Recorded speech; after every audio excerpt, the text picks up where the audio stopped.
आज मध्य प्रदेश के कैबिनेट की बैठक माननीय मुख्यमंत्री डॉक्टर मोहन यादव जी की अध्यक्षता में संपन्न हुई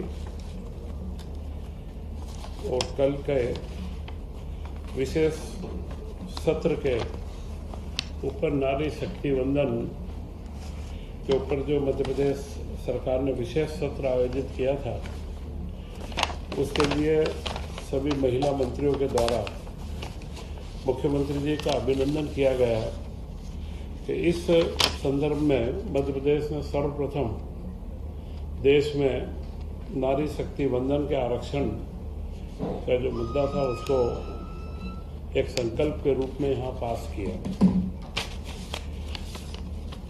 इसी के साथ आज प्रातः मुख्यमंत्री स्वयं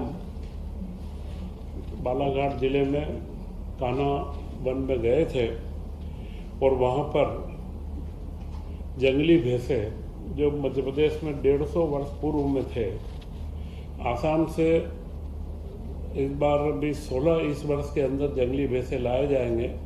उसकी शुरुआती खेप का उन्होंने बाड़े के अंदर छोड़ने का कार्य किया। यह चीतों के बाद में मध्य प्रदेश के पर्यावरण संतुलन व पर्यटन व जो वन्य जीव संरक्षण के अंदर मध्य प्रदेश की एक बड़ी भूमिका बनती जा रही है, उसका एक सीधा सा प्रमाण भी है। और इसी के बाद में अब असम से गेंडे व राइनो के 2 जोड़े लाने की भी योजना है।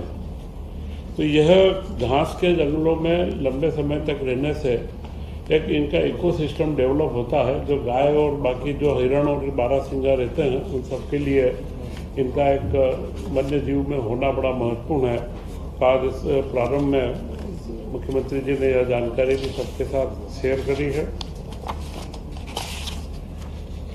इसी के साथ जल गंगा संवर्धन अभियान जो मध्य प्रदेश में चल रहा है, उसमें हर सरपंच से वो हर मंत्री व प्रभारी मंत्रियों से आग्रह किया गया कि वो इसको और सहभागिता करें और हर सरपंच एक एक जो संवर्धन के अंदर हम जो अलग अलग जो योजनाएं हम लेते हैं उसमें एक एक को वो ऑन करे, अपने के साथ में उसको जोड़े और उसकी एक, क्योंकि यह एक महत्वपूर्ण अभियान है और यह देश में अब नंबर 1 अभियान हो चुका है, जल गंगा संवर्धन अभियान, और पूरे देश के अंदर इसके ऊपर निगाह रखी जा रही है और मध्य प्रदेश मुझे लगता है इसमें और नई ऊंचाइयों के ऊपर आएगा। इसी के साथ सबसे महत्वपूर्ण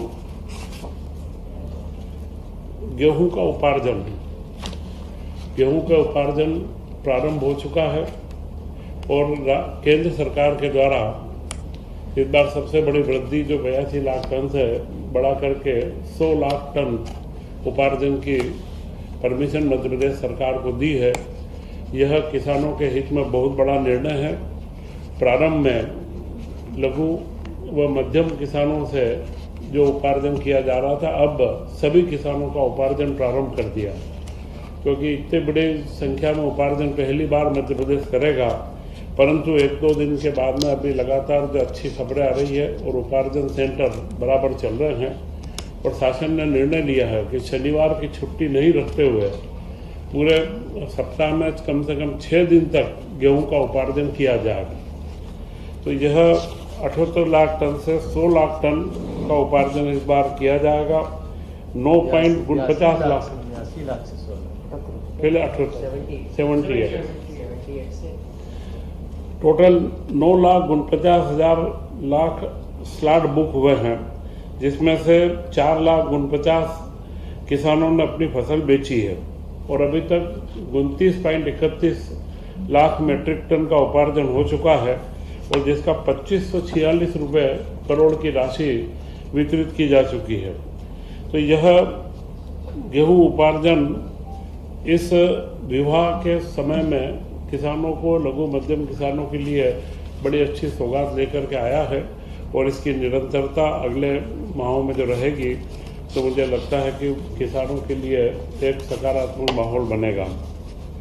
इसी के साथ में जो अभी 10वीं और 12वीं के रिजल्ट आए हैं, इन नतीजों ने बता दिया है कि सांदीपनि विद्यालय की जो योजना मध्य प्रदेश के अंदर लगी है, इन विद्यालयों का मुख्य उद्देश्य था कि शिक्षा की गुणवत्ता में वृद्धि करना।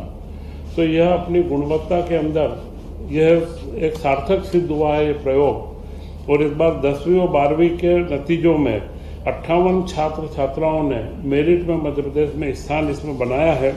और 10वीं की मेरिट सूची में 41 विद्यार्थी सांदीपनि विद्यालयों से हैं और 12वीं में 17 विद्यार्थियों का चयन हुआ है। तो यह जो प्रतिशत है, 4 वर्षों में सांदीपनि विद्यालयों में जो शिक्षकों की गुणवत्ता, बच्चों के नवाचार और जितने कार्य किए गए और अब जो नया इंफ्रास्ट्रक्चर बन रहा है, ये स्कूल अपने आप में देखने लायक स्कूल है। धीरे धीरे हर जिले के अंदर पूर्णता की ओर आ गए हैं। तो यह जो शिक्षा की गुणवत्ता का विकास है, इसके आंकड़े बड़े स्पष्ट हैं कि 10वीं में जो उत्तीर्ण बच्चों का सांदीपनि में 4 वर्ष पूर्व 68% का रेशो था, यह बढ़कर के 88% हो चुका है। 20% की वृद्धि अपने आप में बहुत बड़ी वृद्धि होती है। यह कार्य इन स्कूलों के और जो 12वीं का रिजल्ट है वो 59 से बढ़कर के 89% हो चुका है। तो यह गुणवत्तापूर्ण शिक्षा का एक बहुत बड़ा प्रयोग है जो सफलता की ओर ऊपर जा रहा है। इस बार प्रधानमंत्री जी ने मन की बात में जनगणना के बारे में और उसके महत्व को रेखांकित करा है। इस बार की जनगणना को, पूरी जनगणना के अंदर स्व जनगणना का जो प्रारूप डिजिटल रूप में दिया गया है, हम चाहेंगे कि प्रदेश का हर नागरिक स्व जनगणना को स्वीकार करे, उसके अंदर अपने फॉर्म भरे। यह निश्चित है वह अपना फॉर्म भर भी देगा और कोई अगर उसमें बाद में उसको लगता है कि बदलाव करना है तो इसके प्रगणक उनके घरों पर आएंगे, तब वो उसमें बदलाव भी कर सकते हैं। अतः अभी ज़्यादा से ज़्यादा नागरिकों को अपने स्व जनगणना का प्रारूप को उपयोग करना चाहिए, ऐसा मुख्यमंत्री जी के द्वारा भी पूरे प्रदेश को एक आह्वान किया गया है। तो यह महत्व अभी हम सब लोगों का कार्य है और हम सभी लोग इसमें जुड़ेंगे। और आपसे भी मेरा अनुरोध है कि आपके माध्यम से स्व जनगणना के लिए प्रेरक और उससे संबंधित लेखों का प्रकाशन भी आप करें, जिससे यह जो स्व जनगणना यह देश के विकास के लिए, आर्थिक और सामाजिक विकास और जानकारियों के लिए बड़ा महत्वपूर्ण कार्य होता है। तो इसका एक आंदोलन के रूप में एक माहौल बने और हमारे हर प्रदेश से, क्योंकि आपने इसका जब फॉर्म आप देखेंगे तो जितनी जानकारी दी जा रही है वह अगले भविष्य की योजनाओं को निर्माण करने में कार्य आएगी। इसी के साथ आज की कैबिनेट के अंदर स्वास्थ्य, शिक्षा व सिंचाई व्यवस्थाओं के अंदर विकास कार्यों के 26,800 करोड़ रुपए की स्वीकृति हुई है। इसमें सिंचाई की एक महत्वपूर्ण योजना शाजापुर के लखुंदर बांध की है। लखुंदर में बांध ऑलरेडी बना हुआ था, परंतु वहाँ पर अगर नहरों से सिंचाई करते तो वह सिंचाई पूर्ण नहीं हो पाती थी। इसके लिए अभी वहाँ पर पूरा पंप हाइड्रो सिस्टम से करके उसमें शाजापुर जिले के 17 ग्राम व उज्जैन के तराना तहसील के 7 ग्रामों में सब मिला करके 9,000 हेक्टेयर की भूमि की सिंचाई की नई योजना 155 करोड़ रुपए की इसमें स्वीकृत की गई है। और यह योजना ऑलरेडी वहाँ का बांध बना हुआ है, उस पानी का उपयोग करके और शाजापुर जिले में करीब 30% के करीब सिंचाई की उपलब्धता इससे प्राप्त हो जाएगी। इसी के साथ में PWD लोक निर्माण विभाग के 5 कार्यों की निरंतरता की स्वीकृति दी है, जिनका अगले 5 सालों में आर्थिक जो वजन रहेगा वह 26,311 करोड़ रुपए है। इस तरह कुल मिलाकर के 53,000 करोड़ रुपए की योजनाओं की, नई योजनाओं निरंतरता की आज स्वीकृति दी गई है। और इन सबसे महत्वपूर्ण एक जो हमारे बीच में दिल्ली के अंदर बच्चे जो शिष्यवृत्ति दी जा रही थी पढ़ने वाले बच्चों को PG व ग्रेजुएशन में, उसमें अभी OBC वर्ग को 1,550 रुपये प्रति माह दिए जा रहे थे, उसकी जगह पर 10,000 रुपये प्रति माह करने का निर्णय लिया है कि जिससे वे बच्चे अपने पूरा खर्च उनका जो दिल्ली का औसत खर्च आता है वो निकल जाए। पूर्व में भी SC ST के बच्चों में भी ये विसंगति थी, वो निकाल करके OBC के बच्चों को भी 10,000 रुपये प्रति माह इसमें दिए जाएंगे। 38,901 आंगनवाड़ी भवनों में विद्युतीकरण के बारे में कई जगह पर निजी भवन भी थे और जो शासकीय भवन भी थे, कई जगह पर भवन स्वीकृत थे, विद्युतीकरण के प्रावधान नहीं थे। तो अभी उसके लिए 38,000 भवनों में विद्युतीकरण के लिए 80 करोड़ रुपए की स्वीकृति दी गई है, क्योंकि गर्मी के समय में वहाँ पंखे लगना व कूलर को लगाना आवश्यक हो गया। तो यह एक जो स्वीकृति है यह समयानुकूल स्वीकृति है।